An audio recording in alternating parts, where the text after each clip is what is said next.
one of the biggest things for victim survivors is a fear of not being believed, or that somehow when they tell someone it'll be minimised or dismissed, or that somehow they'll be blamed for what happened. So as a family member or as a friend of somebody who's been sexually assaulted, a simple thing like actually believing what happened to them, taking their story at face value is really, really important. It shows that you are listening, that you're connected, you're not judging them in any way, and you're there to support them. The first thing was really listening and really hearing what my friend wanted to say. So it was, I guess that initial conversation was a big conversation. So it was very intense and emotional, and I didn't know what else to offer her, and I think just to be there and to listen to her in that first moment of finding out what had happened, was the most important thing I could do. One of the major misconceptions that people might have about sexual assault is that it's perpetrated by strangers or people not known,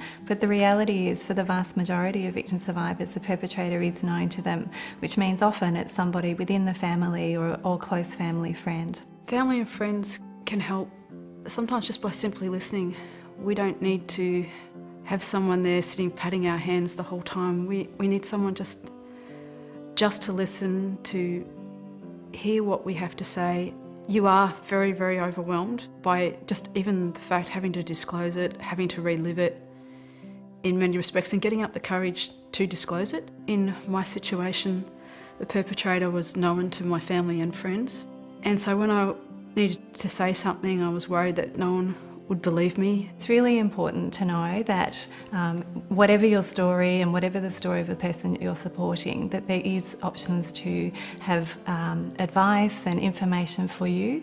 And if you're feeling distressed or upset about what's happening, and that's really common, that you can access support from a specialist service as well. I think it was really helpful for me to take on some of that responsibility for finding out what could be done about sexual assault and what help was out there, and to do some research and discover that there actually are specialist services and that they provide support both to people who have experienced a sexual assault but to friends and family. And so I was actually able to access that service and get some guidance and advice. Sometimes as family and friends we have ideas about what's helpful, and that might be for that person to contact the police, or it might be for them to have no contact with the police.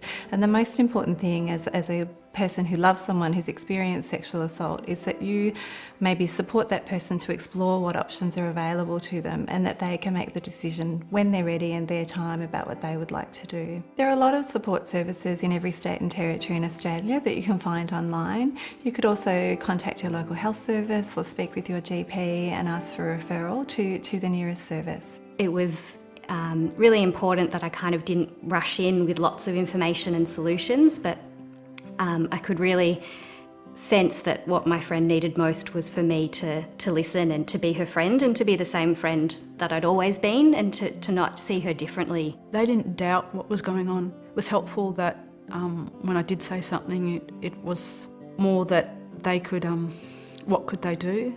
I still haven't told them everything, but it was good that after I did speak to them is that I was still their sister, their daughter, and just a friend, and that's what I needed. One of the key messages for family and friends who are supporting a victim survivor is to know that there must be something special in your relationship for this person to feel like they trust you, and that you can support them with their story. You can still continue to be a family member or a friend, that sexual assault is a part of this person's story, it's not all of their story. If anything, the experience of being able to navigate such a thing as sexual assault, and being able to be there for your friend and to offer some support and to really hear what that experience was like for them and be there for them. I think it's actually maybe brought us closer together. I don't want to suggest that good things necessarily come out of sexual assault, but that I think when you're there for the people in your life, when terrible things happen, it can actually bring you closer together.